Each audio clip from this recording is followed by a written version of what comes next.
Masisira ang diet mo kapag ganitong luto ang ginawa mo sa atay balunan. Pinaghiwalay ko muna itong atay at balon-balunan. Ito namang balon-balunan, tinanggal ko itong mga nakabalot na taba dahil mamantika ito, hindi natin pwedeng isama. Pagkatapos, hinati ko lamang po ito sa tatlo para mas madali siyang maluto. Sa isang kawali, naggisa lang ako dito ng bawang at sibuyas. Sinunod ko naman na ilagay itong balon-balunan.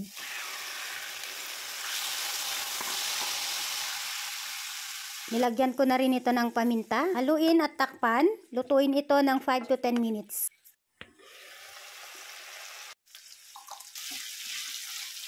Bawasan natin ng konti yung mantika bago natin lagyan ng pampalasa. Nilagay ko naman na itong toyo, tansya-tansya lang, depende sa dami ng lulutuin. Kiwar-kiwar tayo lang nga kastoy. Naglagay rin ako dito ng konting oyster sauce. Optional lamang po ito. Isang maliit na bote ng Sprite. Naglagay rin ako dito ng 2 kutsarang suka. Niluto pa ulit ito ng mga 5 minutes sa mahinang apoy at nilagay naman na itong atay.